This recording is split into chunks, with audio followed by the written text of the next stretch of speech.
Assalamualaikum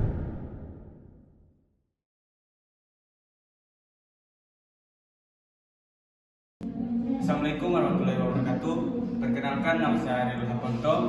Di sini saya akan mewawancarai mahasiswa PLP 2 semester 7. Baik, di sini saya akan memperkenalkan nama Kak siapa?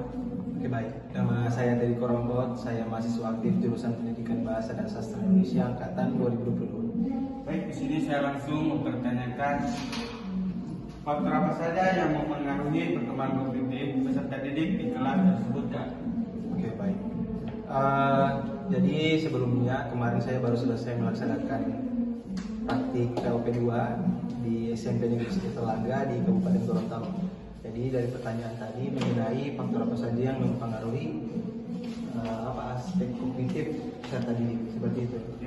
Nah, kalau berbicara mengenai aspek kognitif ini, jadi ini meliputi bagaimana siswa itu memiliki pemahaman dan bagaimana di kelas itu siswa bisa berpikir secara lebih luas. Nah, dari hasil pengamatan saya kemarin di kelas itu, faktor-faktor yang mempengaruhi bagaimana siswa berpikir dan bisa memahami materi itu salah satunya adalah dari bagaimana siswa menyimak apa yang disampaikan guru ketika melaksanakan pembelajaran. Handphone itu merupakan salah satu faktor penting yang juga mempengaruhi aspek kognitif ini. Kenapa? Karena siswa yang memiliki ketergantungan dengan handphone itu kadang-kadang tidak mempunyai fokus yang maksimal dalam pembelajaran. Karena yang biasanya main game ketika pembelajaran sudah dimulai itu mengganggu bagaimana proses berpikir dari siswa. Baik, langsung pertanyaan kedua. Di sini, media atau metode pembelajaran apa yang paling efektif dalam mendukung perkembangan kognitif peserta didik? Nah, kalau untuk media menurut saya memang untuk mendukung tercapainya aspek kognitif yang baik di kelas itu, guru-guru itu harus menerapkan penggunaan media di kelas.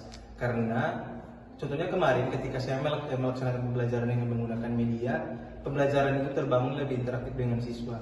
Dan juga mengenai metode, kemarin itu lebih asik ketika menggunakan deep learning atau pendekatan atau pembelajaran mendalam terhadap pembelajaran yang dilakukan di kelas dengan siswa seperti itu. Dan ini untuk media itu biasanya saya itu menggunakan EduCandy, terus ada Logwall dan juga EduCafe dan Curipod.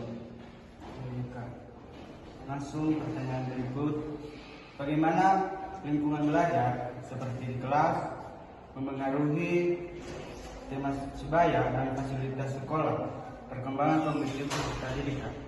Nah, dan untuk lingkungan belajar ini juga menurut saya penting karena ketika pembelajaran itu sudah dimulai, kalau misalnya lingkungan belajar itu kurang kondusif dan tidak membuat siswa nyaman, maka pembelajaran juga tidak akan tercapai dengan maksimal. Jadi ketika memulai pembelajaran, saya itu sebelum memulai pembelajaran mengarahkan siswa untuk bersih-bersih dulu sampai ada di kelas supaya pembelajaran lebih nyaman.